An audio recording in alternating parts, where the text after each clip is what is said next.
these tropical mountains in Colombia, longtime coffee grower Nelson Moreno recently started planting cassava because he says he needed to use expensive chemicals to get a decent harvest of coffee. The weather has changed too much. It's hard to live with this heat. Nearby farmer Zoraida Mosquera agrees. She says hotter temperatures damage many harvests, including coffee. At the cooperative, they buy it as the lowest quality. Not far away, farmer Elias Claros Paz says higher temperatures are not the only problem. We used to plant tomato, but we stopped because of pests. In order to get a harvest, we have to spray 7 and 8 times with the most toxic chemicals. Scientists said the combination of higher temperatures and single crops over extended periods increases problems with pests. Eric Fernandez is an advisor on climate change at the World Bank in Washington.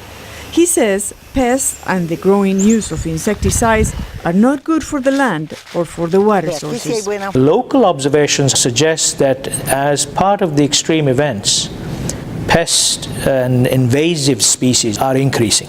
At the International Center for Tropical Agriculture, or CIAT, in Cali, scientist Andy Jarvis is in charge of the climate change and policy program.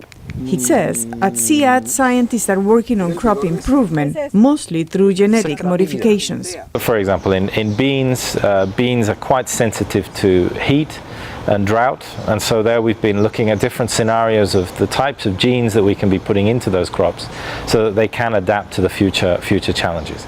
But Eric Fernandez at the World Bank says not everybody likes genetically modified crops, and other options must be considered. Just by management alone, you could probably increase your adaptive capacity of that crop several-fold. Fernandez says creating shaded areas, crop rotation, and maintaining the environmental balance could greatly mitigate the effects of climate change. Both Fernandez and Jarvis say increasing population represents the most serious challenge. The real issue is not if we can produce more food, but it's that we have to produce 50 to 70% more food to address global population increase. And both say more needs to be done. I think the world needs to do more. I don't think it's doing enough for agriculture.